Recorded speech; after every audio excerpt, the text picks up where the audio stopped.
One of the things that you as a trail adopter are responsible for is the blazing along the trail. For the North Country Trail, we use blue rectangular blazes 2 by 6 inches in size. These blazes are placed intervisibly along the trail, generally about 6 feet high.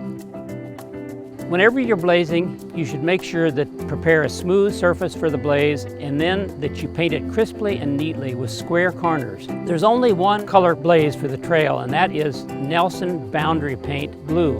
You need to stick with that color paint so that we have what we call a thread of continuity along the entire North Country National Scenic Trail. In other words, the trail should look similar in Michigan as it does in Pennsylvania. Whenever you're walking the trail, you should always keep in your mind the condition of the blazes along it. They only last about 4 years, so you should anticipate that you need to repaint the blazes about that often. If you don't, they grow wide as the tree expands in diameter and they get all fuzzy, or they fade out. There are all kinds of reasons why the blazes disappear after about 4 to 5 years. Without them, hikers who are unfamiliar with the trail feel like they're lost, even though they may not be, but they get that nagging worry in their head that they might have gotten off on the wrong trail. It's important that you carefully select the tree that you're going to blaze. It's often said that one well-placed blaze is more valuable than 3 that are improperly placed.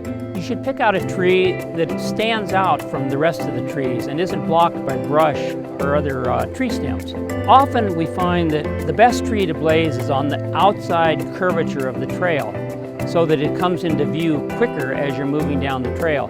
You'll also find that you may not want to blaze the same tree for both directions. From one direction, the tree might be very good for coming into view, but from the other direction, it might be very poor. So you'll need to choose a different tree from the opposite direction.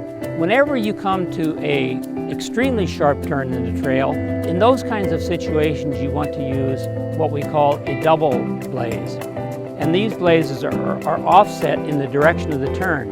What an offset blaze really does is alert the hiker that something is going to change, and it puts them on alert to look for a sharp turn. You should reinforce these offset blazes with a regular blaze that is visible shortly after the turn.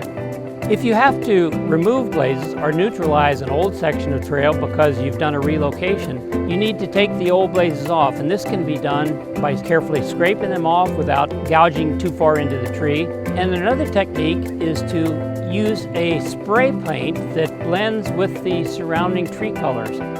One particularly good spray paint, I think it's called Sherwin-Williams Yuma Green. And this is kind of a gray-green color that blends into most tree species bark. And don't try to just paint your blaze real crisp and square when you're doing this obliteration. You just kind of want to blend it into the tree, make it rough and odd shaped. When the trail passes through a community, it still needs to be blazed so that hikers can find their way. But obviously, when you think about it, some communities would not like for you to be splashing paint up on their fancy light poles. To combat that, the National Park Service has come up with what they call the Urban Blaze. This is the plate that is available so that it can be mounted with stainless steel strapping directly to a light pole or other fixture within a community. Then the blazes go on here, and it looks much more attractive than just a painted blaze to a real high-quality town like Lowell, Michigan. Look at the North Country Trail Association's website and work your way into the Volunteer Resource Center. There are a lot of resources available that can be downloaded and will assist you in your job.